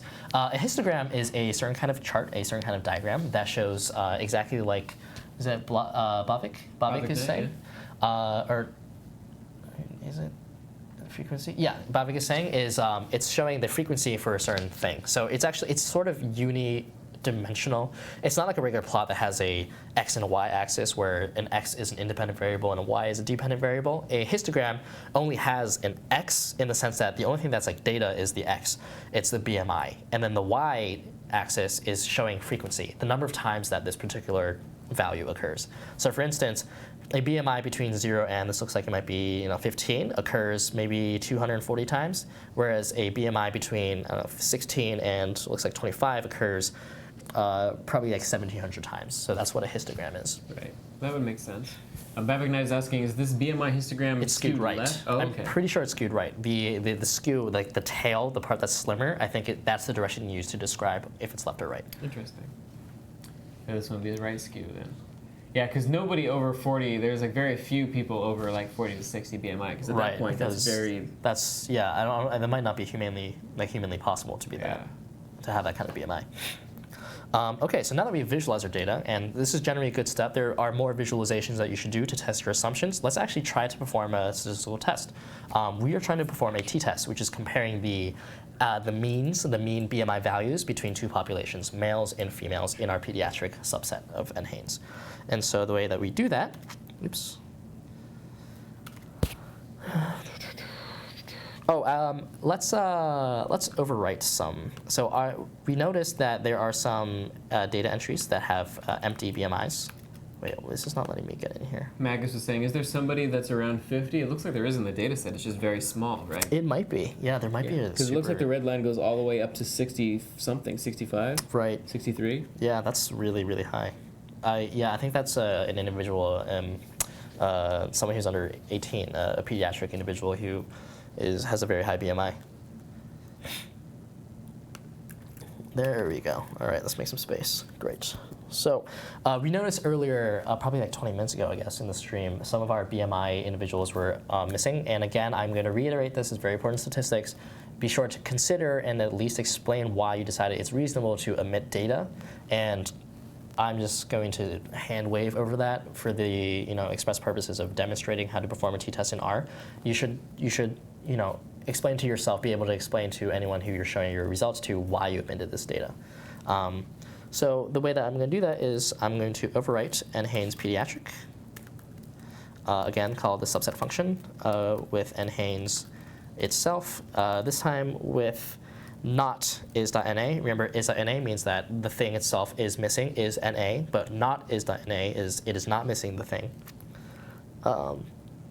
For gender, as well as for BMI. Andre is asking, if the data were not grouped into batches of 10, would it not fit a Gaussian curve? Oh, that's a very good question. So this, I set the bin width as 10. So right here in line 24, I can set that to be 1 if I would like. It's an arbitrary bin width. And so that shows a much clearer resolution. But a better way to think about this is a Gaussian curve is actually not discrete, a word which means that it is like sort of individual numbers. It's a continuous, it's a smooth curve. So a Gaussian distribution does not actually have individual rows. It just has all of the things in a single curve. And so to demonstrate that, I had arbitrarily chosen bid width of 10, but we can choose 1, we can choose 0.5, we can choose whatever we want. So in line 26, what we've done is we have resubsetted our data, and this time we've removed any individuals that are missing entries for gender or BMI. And so now that we've done that, let's perform some actual statistics. We're getting there. Here we go. All right. Thank you so much for bearing with us. Asymptotically approaching, as David would say. Absolutely. Oh yeah. Let's save. So tapply is a function that lets us take in our data set as a argument, specifically looking at the BMI variable, and we will also compare that to the same data set, but this time with gender. And then we're going to, the last argument in tapply is going to be what actual thing you want from it. And the first thing we want to do is I want to take its minimum. And then, so I'm actually going to do that a bunch, but with max, mean, we'll do that, there we go, mean, standard deviations, and then we'll just run all those, run. So these are all saved. We haven't seen them in our console because we saved them to a variable, but something that is cool that I'm about to do is we can actually bind all of these things into a single table, which again is a very useful one-line command in R that might be difficult to do in Excel. You could probably do it very similarly in Python though. So we're going to make a new summary table variable, and we're going to do data.frame. We're going to save it as a data frame. Cbind of min, max, mean, and SD, which are the variables we just made. And then we're also going to do summary table again just to display it. So line 33 is going to save all those things as summary table, and then line 34 is going to run it and print it. And there we go.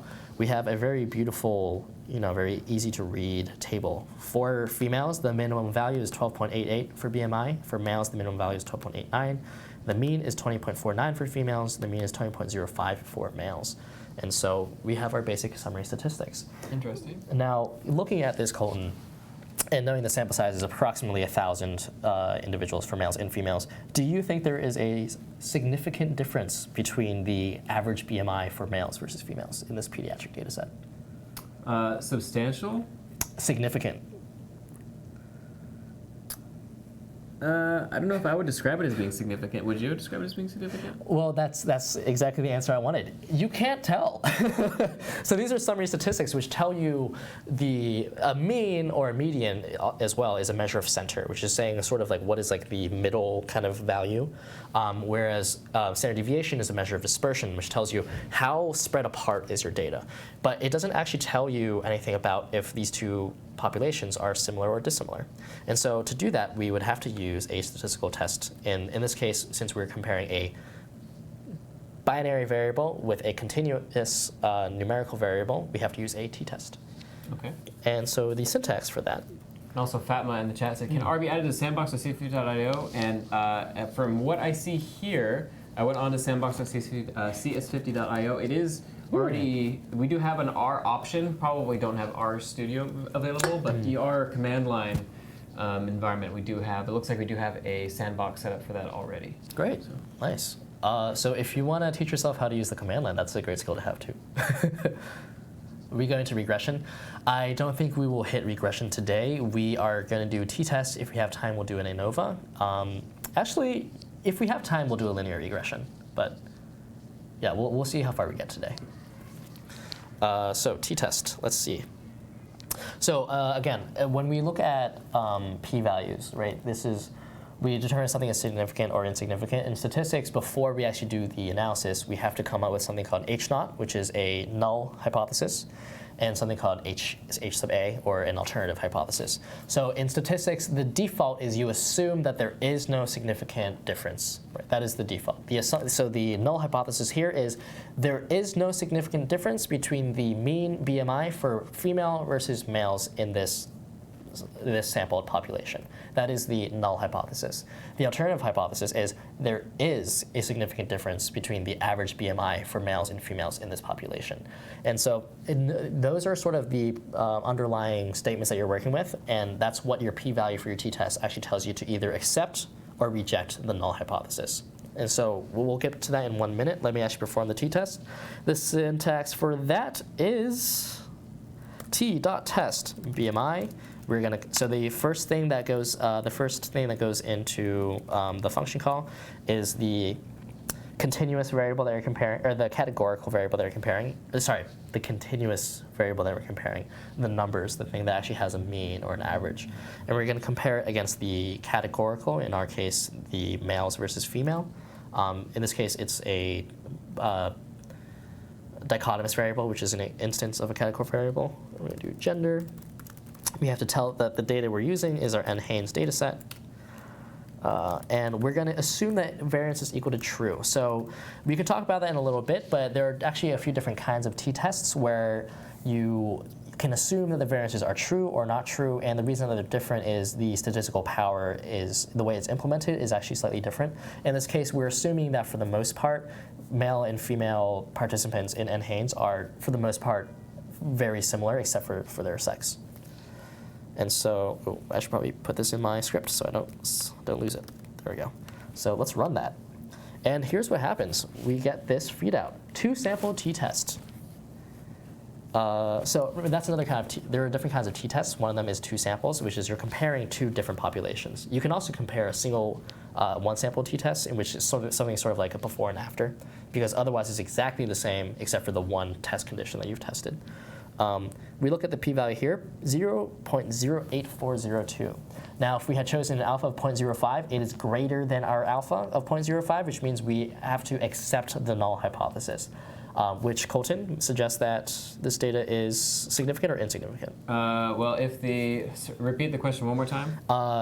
The null hypothesis is that there is no significant difference between the mean BMIs of males versus females. And you're saying if it's greater than the alpha of 0.05, then that is the case? You fail to reject.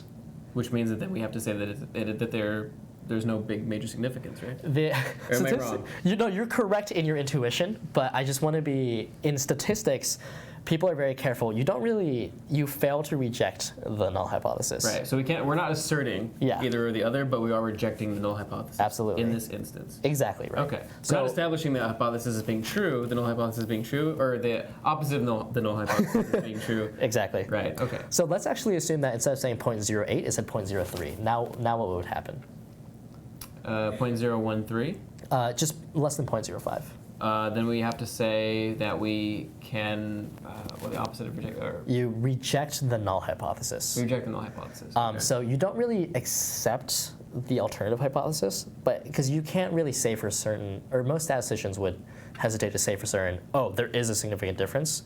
Well, I guess that is what you would say, but a sort of more careful, more conservative way of saying that is like, oh, we just can't reject we fail to reject the null hypothesis. Okay. Yeah. So we're basically avoiding making any assertions either way. Pretty much, yeah.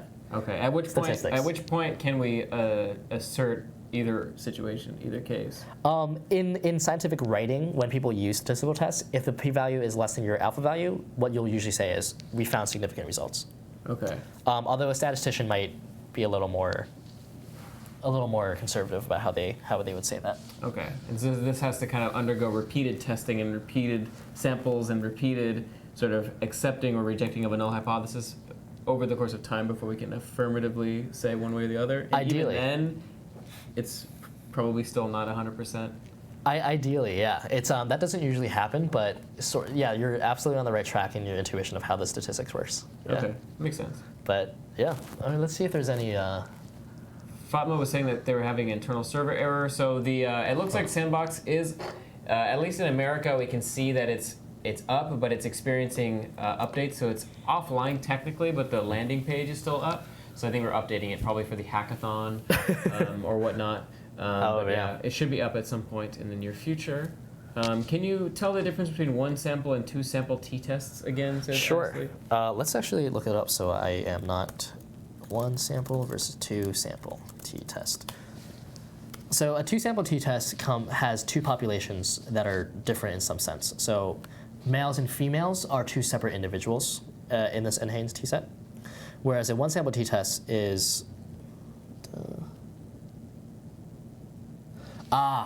sorry, I misexplained one sample t-test in the beginning.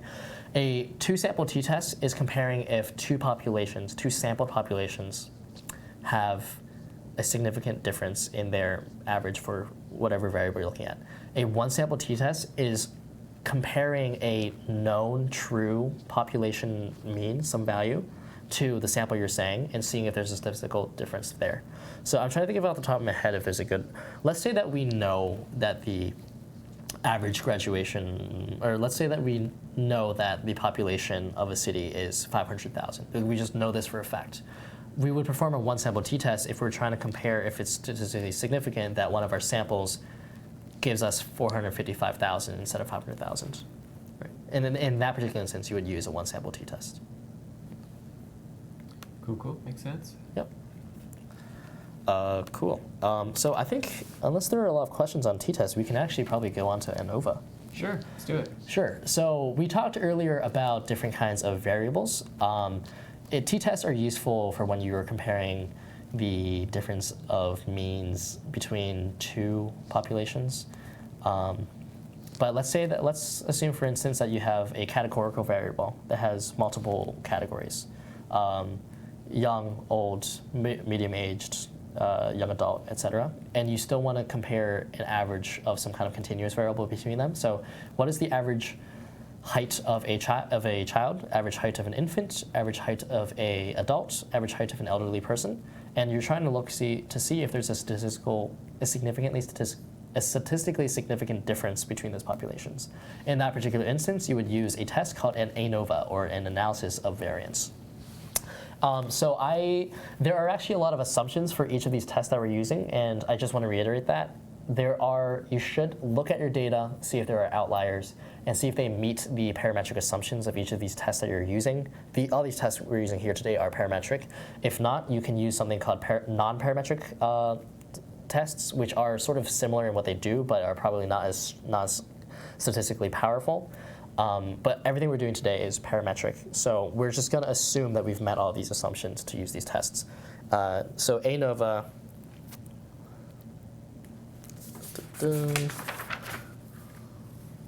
let's look at ANOVA. Let's make a variable called ANOVA BMI with race. And so the category of race in our data set, it's called race 1, is looking at if, I guess the surveys do the individuals identify as white or as black or Mexican or other or Hispanic or et cetera, et cetera. And so as we can tell, these are not numbers, these are categories, and there's more than 2 of them. And let's compare that to BMI again, just because that's what we've been using. So in this particular instance, the statistics question we're asking is there a statistically significant difference in the average BMI between these ethnicities, or between these races, I think is the term they use in this data set. And so the way that we would do that is we would call AOV is the syntax in R. AOV of BMI, which is your continuous variable, and then squiggly NA to race 1, which again is the name of our variable for race. And the second argument is the identifier data. We're going to be looking at our NHANES pediatric that we made. And then we are going to call, so let's actually do that. We run this function, and it saves your ANOVA results into a variable called ANOVA BMI race. Now, to actually access it, we do summary of ANOVA BMI race right here. And so if you run that, it prints out our ANOVA results. So if you are interested in ANOVA, a lot of these are, some of this data is actually, some of these numbers are actually very important. The F value, for instance, is a very useful thing. But we're just going to be looking at statistical significance for right now. Our p-value is 0.00781 star, which means its alpha is 0.005. That value is less than 0.005. No, that's not true. Well, regardless, we would, if we had set our alpha as 0.05, this value is less than that, which means we would say we failed to reject the null hypothesis. And so in this particular instance, we would have set the null hypothesis before, and it would be the null hypothesis is that there is no significant difference in the mean BMIs between categories of race, white, Mexican, other, whatever the categories had. And so because our p-value is less than 0.05, we would fail to reject our null hypothesis, which means that we would probably say something along the lines of, we find that there is a significant difference in the BMI means across these categories. So Colin, can you see why this might be more ambiguous than a t-test, which only has 2 categories? Well, I mean, there's just so many races. I don't know if that's right. part of the issue. Absolutely. It's if I find and also people can subjectively identify as multiple different races a lot of the time because people can have parents of different races. Absolutely true. Yeah. From a statistical standpoint, I think the first note is, now that I know it's significant, where is the significance?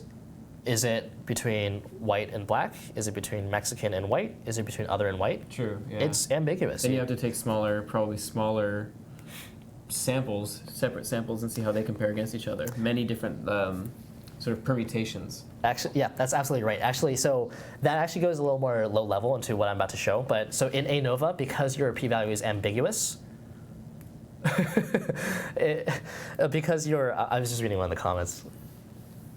The last one? Yeah. Would you have just a general statistics review approaching AP testing time? So informative. Maybe. I don't know when AP testing time is. I don't know when that is, but yeah, perhaps we could maybe do that. We're talking about, right, it's ambiguous. We don't know where the statistically significant difference is. We don't know between which categories or between all categories is. So we do something called post hoc, Latin for after the fact, tests. One of which will show there are different kinds of tests that you use in different circumstances, but we're going to use one called the Tukey's post hoc test. So the way we do that is Tukey HSD of ANOVA, or of the variable we just made. And so if we run that, we find the printouts of the p-values of the categories compared to each other. So you were actually saying you run subsets of, basically what this is doing is it's very similar to running t-tests within all the possible categories. Right, okay, that makes sense. And so the reason it's p-adjusted is because when you do that, the degrees of freedom changes, and so you actually sort of inflate your power. And so the Tukey's t-test is one implementation of this kind of sequential sub-partitioning. And so what this gives us is we look at the differences. Is the average BMI of Hispanic versus black individuals significantly different? The p-value here is 0.60. It's not significant at all. And so most of these are not. But if we look at other with black, then what this is saying is the null hypothesis here, like the special sub-null hypothesis here is that is there a significant difference between the average BMI for individuals who are other compared to individuals who are black? In this case, our p-value is 0.03, which is less than our alpha of 0.05, in which case we would say we failed to reject our null hypothesis that there is not a significant difference. Okay. And so you would say we find a significant difference between the BMI, the mean BMI for individuals who identify as other compared to those who identify as black. And so it shows you all the possible category differences. So it looks like there's 5 categories. 4. 1, 2, 3, 4, 5. Yeah, Hispanic, black, Mexican, other, and white. And so it's looking at all the possible permutations between and looking at if those specific 2 categories are significantly different or not. Okay. Yeah. And so that's how you would analyze an ANOVA. Get a little bit more granular. Getting a little bit more low level. Under the hood, as David might say. Yeah, there we go. Okay, I think we actually have time for linear regression. I think that will probably be the last thing we talk about, though. Okay, sounds good. Let's look at it. All right. Oh, this is a lot of code to type. Okay, so again, a very, very good statistical habit to get into is visualizing your data before you make analyses, just to understand what's going on, if you have a lot of outliers, et cetera. And so what we're going to do is we're going to visualize the NHANES pediatric data set that we made, of course. X equals age, Y equals height, plus point. Let's run that. All right, so what this did is it's printing out in this lower right corner here all of the individuals of various heights in our pediatric data set from 0 to 8, or sorry, ages from 0 to 18, and their heights. And so you'll notice that it has a weird distribution where it's very, blocked. And the reason for that is because we don't think about age in terms of continuous. I'm not 24 and 3/4 years old, right? I identify as 24. And so that's why each of these only is the height for 1-year-old, 2-year-old, 3-year-old, 4-year-old, not 2.4856-year-old. And that's why it has that distribution like that. Right. That's supposed to be a continuous graph. Exactly. That's exactly right. And so now that we see this, if I were to give this data to you, do you think that there's a general trend, a correlation between age and height? It looks like a small one. As you get older, you tend to get taller. Yeah. Right. And so intuitively, that makes sense to us. I chose this example because it makes sense that the older you get, the taller you get. And also the range in height tends to grow as well. That's true. That's actually that's really interesting. I hadn't noticed that. Huh. I mean, that makes a lot of sense, right? Because we all start about the same size, give or take. Yeah. But then we come to People different... grow at different rates. There's different sizes. Absolutely. One thing I forgot to mention is... Oh, sorry, Babak. Yeah, let me go ahead and move it. Let me move it right over. I'll make it smaller again. How's that? Let's go up to here. Very tiny chat, so we can see the graph just while we're talking about it. So linear regression is an instance is a specific instance when we're comparing continuous quantitative variable with another quantitative variable. Age is a number from 0 to 18. In theory, you could actually have this I have them as discrete numbers, 1, 2, 3, 4, 5, 6, but you could have it as 1.5, 2.8, whatever. Right. And height is also discrete numbers from 0 to 175 centimeters. And so when you're trying to compare two continuous variables, two quantitative variables, you use linear regression. It's actually really similar to an ANOVA, except for the independent variable in an ANOVA is categorical instead of continuous. Okay. Right. Okay, so the way that we would perform linear regression, so I think there tends to be it looks like there might be a linear regression here, and there might be a better model that actually describes it, but for our purposes, let's perform a linear regression, because I think someone was suggesting we do a regression. So ggplot, it's the same exact thing, but we'll add some lines.